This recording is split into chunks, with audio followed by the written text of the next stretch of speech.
जनाजों पर खाने पीने पर पाबंदी लगा दी जाए। पाकिस्तानी अदाकार बिलाल कुरैशी ने हुकूमत से बड़ा मुतालबा कर दिया। बिलाल कुरैशी ने हुकूमत से मुतालबा करते हुए कहा है कि जनाजों पर खाने पीने के इंतजामात और इजाफी अखराजात पर पाबंदी आयद करनी चाहिए। अपने इंस्टाग्राम पैगाम में उनका कहना था कि मौजूदा महंगाई के दौर में लोग बुनियादी जरूरियात पूरी करने से कासिर हैं। यहाँ तक के कफन, कब्र और दीगर तदफीन के इंतजामात के लिए भी कर्ज लेना पड़ता है। ऐसे हालात में जनाजों के बाद खाने पीने की रस्में फजूल खर्ची के जमरे में आती हैं। बिलाल कुरैशी के मुताबिक मुआशरे में दिखावे की ये रिवायत कम आमदनी वाले अफराद के लिए मजीद मुश्किलात पैदा करती है। उनका कहना था कि हुकूमत को चाहिए कि वो इन गैर जरूरी अखराजात पर बाकायदा पाबंदी आयद करे ताकि आवाम पर माली दबाव कम हो और सोग के लम्हात में आसानी पैदा हो। बिलाल कुरैशी ने तंज़िया अंदाज में लिखा कि अगर हुकूमत आवाम का जीना आसान नहीं बना सकती तो कम अज कम उनका मरना तो आसान कर दे। उनका ये पैगाम सोशल मीडिया पर तेजी से वायरल हो गया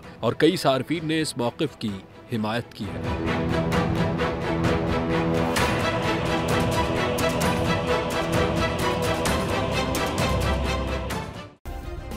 सब्सक्राइब करें और बेल दबाएं ताकि कोई खबर रह न जाए।